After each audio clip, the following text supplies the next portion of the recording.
नमस्कार, शुभ प्रभात, शुभ दिन, शुभ सन्ध्या, शुभ रात्रि। यो संसारको जुन कुनाबाट जुन प्रहरमा मलाई हेरिराख्नु भएको छ त्यही अनुसार समयको यो सम्बोधन स्वीकार्नुहोला। अक्टोबर 2 फ्राइडेको आफ्टरनुनको यो समयमा म बोलिरहेको छु।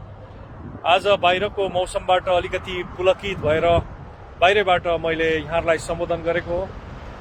अलिअलि हल्का थोरै चिसो चिसो हावा चलिरहेको छ। रुखका परिवर्तित पातहरू यहाँहरूले देख्न सक्नुहुन्छ। फल सिजन सुरु भएको छ।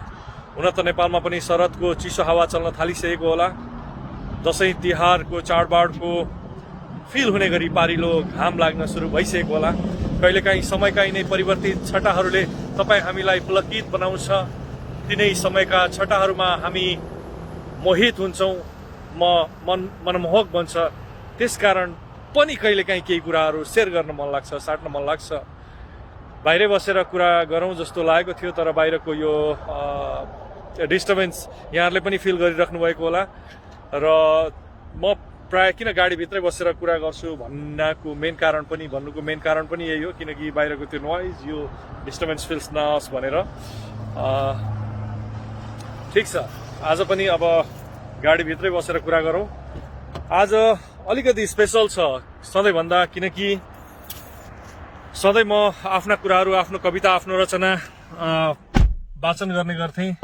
र आज मैले आफ्नो भन्दा पनि एकजना युवाको रचनालाई छानेको छु।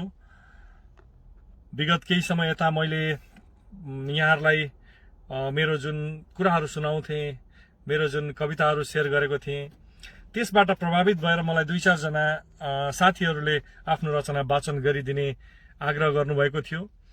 कसैले मेरो स्पिड वाचनलाई मन पराउनु भएको थियो, त कसैले त्यसलाई स्लो गर्नु भन्नुभएको थियो। त्यो रचना अनुसार म पक्कै पनि यहाँहरूको कुरालाई आत्मसात गर्नेछु। र यो बीचमा यहाँहरूले पठाउनु भएको रचनाबाट प्रभावित भएर एउटा रचना मैले छानेको छु। र त्यो रचना छ, त्यो कवि छ एक होनहार युवा कविको, देशको एउटा सचेत युवाको, र उहाँ हुनुहुन्छ युवा कवि हेमन्त शिशिर। विशेषतः उहाँले सुदूरपश्चिम नेपालको पनि अछाम जिल्लाको प्रतिनिधित्व गर्नुभएको छ। र सुदूरपश्चिम नेपाललाई प्रतिनिधित्व हुने गरी उहाँले यो कवितामा आफ्नो कुराहरू पोख्नु भएको छ। आफ्नो मात्र कुरा नभएर मलाई लाग्छ सायद यो सुदूरपश्चिम नेपालकै थोरै कथा, थोरै व्यथा, थोरै पीडा, नजानिदो तरिकाको आक्रोश भाव उहाँले यो रचनामा गर्नुभएको छ। केही टिपिकल पश्चिम नेपालमा बोलिने ठेट शब्दहरू छन्। सायद सबैले त्यसलाई नबुझ्न सक्नुहुन्छ, केही अप्ठ्यारो होला, तर पक्कै पनि कविताको भाव, कविताको थिम यहाँहरूले बुझ्नुहुनेछ।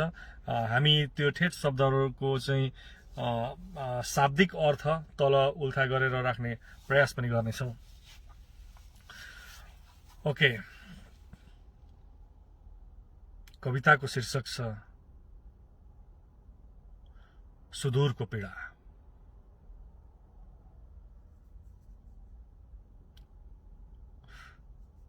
कविता यस प्रकार छ।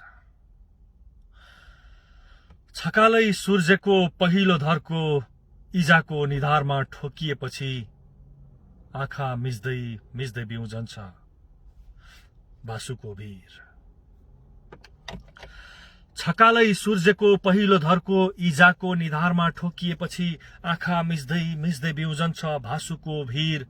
छकालै आफ्ना मुन्टा गुन्टाउनी राखिकन केराकेटीको भविष्य खोज्न निक्लेपछि कुन्ता बदिनी। मुडा बजारमा मस्तै लामो हर्न बजाउँछ एक मालवाहक ट्रक।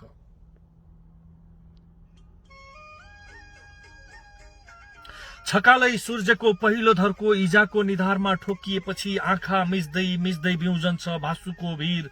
छकालै आफ्ना मुन्टा गुन्टाउनी राखिकन केराकेटीको भविष्य खोज्न निक्लेपछि कुन्ता बदिनी। मुडा बजारमा मस्तै लामो हर्न बजाउँछ एक मालवाहक ट्रक। छकालै बम्बई हिँडेपछि मुल्ला घरका काउजू भाडैनी छाडिकन आफ्ना सबै सुइना झक्राएर दिनभरि देउडा गाउँदै बस्छ तिनुल पोरका वर्ष बम्बईबाट ल्याएको रेडियो। छकालै बम्बई हिँडेपछि मुल्ला घरका काउजू भाँडैनी छाडिकन आफ्ना सबै सुइना झोक्राएर दिनभरि देउडा गाउँदै बस्छ तिनुल पोरका वर्ष बम्बईबाट ल्याएको रेडियो। नबलेपछि सगियोले हिर्काएको सोलार, नबलेपछि सगियोले हिर्काएको सोलार, अथाराको झ्यालबाट ईश्वरसँग उज्यालो माग्दै मर्छ सुदूर बस्ती। नबलेपछि सगियोले हिर्काएको सोलार, अथाराको झ्यालबाट ईश्वरसँग उज्यालो माग्दै मर्छ सुदूर बस्ती। त्यसैले त यहाँ खेलिने देउडाको प्रत्येक पैतल पैतलमा छ आँसुको लय।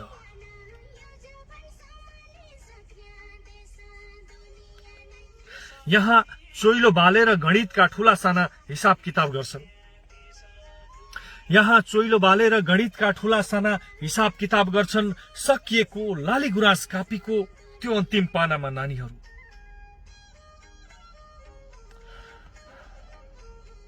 यहाँ चोइलो बालेर गणितका ठूला साना हिसाब किताब गर्छन् सकिएको लाली गुराँस कापीको त्यो अन्तिम पानामा नानीहरू। प्रिय काठमाडौँ, एक पटक सुदूर पुगी हेर त। देश भनेको मान्छेहरूको भीड मात्रै होइन, देश भनेको माटोको ढिस्को मात्रै होइन, देश भनेको जंगल मात्रै होइन, देश भनेको जंगल मात्रै कदापि हुन सक्दैन। धन्यवाद। नमस्कार, शुभ प्रभात, शुभ दिन, शुभ सन्ध्या, शुभ रात्रि। यो संसारको जुन कुनाबाट जुन प्रहरमा मलाई हेरिराख्नु भएको छ त्यही अनुसार समयको यो सम्बोधन स्वीकार्नुहोला। अक्टोबर 2 फ्राइडेको आफ्टरनुनको यो समयमा म बोलिरहेको छु। आज बाहिरको मौसमबाट अलिकति पुलकित भएर बाहिरबाट मैले यहाँहरूलाई सम्बोधन गरेको हो। अलिअलि हल्का थोरै चिसो हावा चलिरहेको छ। रुखका परिवर्तित पातहरू यहाँहरूले देख्न सक्नुहुन्छ। फल सिजन सुरु भएको छ। हुन त नेपालमा पनि शरदको चिसो हावा चल्न थालिसकेको होला। दशैं तिहारको चाडबाडको फिल हुने गरी पारिलो घाम लाग्न सुरु भइसकेको होला। कहिलेकाहीँ समयका यिनै परिवर्तित छटाहरूले तपाईँ हामीलाई पुलकित बनाउँछ। तिनै समयका छटाहरूमा हामी मोहित हुन्छौँ, मनमोहक बन्छ। त्यसकारण पनि कहिलेकाहीँ केही कुराहरू सेयर गर्न मन लाग्छ, साट्न मन लाग्छ। बाहिरै बसेर कुरा गरौँ जस्तो लागेको थियो, तर बाहिरको यो डिस्टर्बेन्स यहाँहरूले पनि फिल गरिराख्नु भएको होला। र म प्राय किन गाडीभित्रै बसेर कुरा गर्छु भन्नुको मेन कारण पनि यही हो, किनकि बाहिरको त्यो नोइज, यो डिस्टर्बेन्स फिल्स नहोस् भनेर। ठिक छ, आज पनि अब गाडीभित्रै बसेर कुरा गरौँ। आज अलिकति स्पेसल छ सधैँभन्दा, किनकि सधैँ म आफ्ना कुराहरू, आफ्नो कविता, आफ्नो रचना वाचन गर्ने गर्थेँ र आज मैले आफ्नो भन्दा पनि एकजना युवाको रचनालाई छानेको छु। विगत केही समय यता मैले यहाँहरूलाई मेरो जुन कुराहरू सुनाउँथेँ, मेरो जुन कविताहरू सेयर गरेको थिएँ, त्यसबाट प्रभावित भएर मलाई 2-4 जना साथीहरूले आफ्नो रचना वाचन गरिदिने आग्रह गर्नुभएको थियो। कसैले मेरो स्पिड वाचनलाई मन पराउनु भएको थियो, त कसैले त्यसलाई स्लो गर्नु भन्नुभएको थियो। त्यो रचना अनुसार म पक्कै पनि यहाँहरूको कुरालाई आत्मसात गर्नेछु। र यो बीचमा यहाँहरूले पठाउनु भएको रचनाबाट प्रभावित भएर एउटा रचना मैले छानेको छु। र त्यो रचना छ, त्यो कवि छ एक होनहार युवा कविको, देशको एउटा सचेत युवाको, र उहाँ हुनुहुन्छ युवा कवि हेमन्त शिशिर। विशेषतः उहाँले सुदूरपश्चिम नेपालको पनि अछाम जिल्लाको प्रतिनिधित्व गर्नुभएको छ र सुदूरपश्चिम नेपाललाई प्रतिनिधित्व हुने गरी उहाँले यो कवितामा आफ्नो कुराहरू पोख्नु भएको छ। आफ्नो मात्र कुरा नभएर मलाई लाग्छ सायद यो सुदूरपश्चिम नेपालकै थोरै कथा, थोरै व्यथा, थोरै पीडा, नजानिदो तरिकाको आक्रोश भाव उहाँले यो रचनामा गर्नुभएको छ।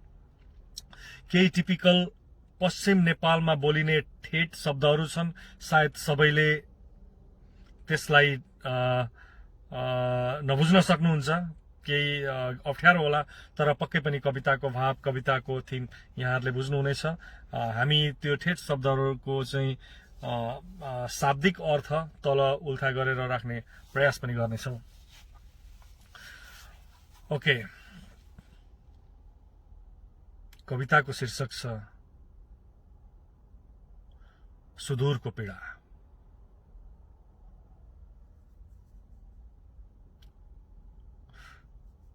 कविता यस प्रकार छ। छकालै सूर्यको पहिलो धर्को इजाको निधारमा ठोकिएपछि आँखा मिच्दै मिच्दै बिउजन्छ भासुको भिर। छकालै सूर्यको पहिलो धर्को इजाको निधारमा ठोकिएपछि आँखा मिच्दै मिच्दै बिउजन्छ भासुको भिर। छकालै आफ्ना मुन्टा गुन्टाउनी राखिकन केराकेटीको भविष्य खोज्न निक्लेपछि कुन्ता बदिनी मुडा बजारमा मस्तै लामो हर्न बजाउँछ एक मालवाहक ट्रक।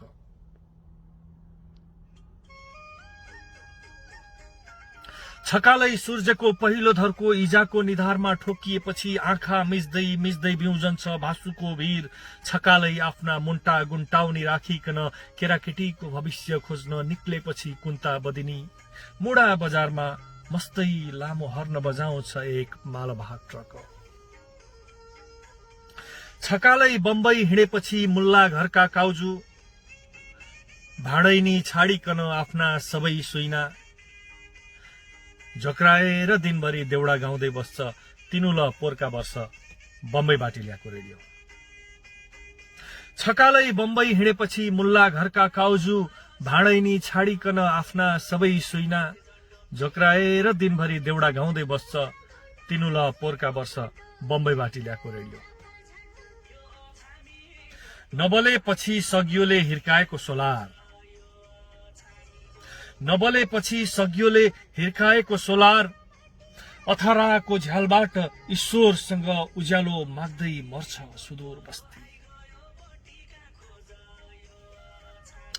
नबलेपछि सगियोले हिर्काएको सोलार अथराको झ्यालबाट ईश्वरसँग उज्यालो माग्दै मर्छ सुदूर बस्ती।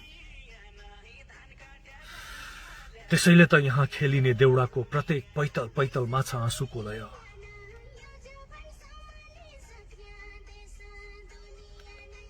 यहाँ चोइलो बालेर गणितका ठूला साना हिसाब किताब गर्छन्। यहाँ चोइलो बालेर गणितका ठूला साना हिसाब किताब गर्छन् सकिएको लाली गुराँस कापीको त्यो अन्तिम पानामा नानीहरू।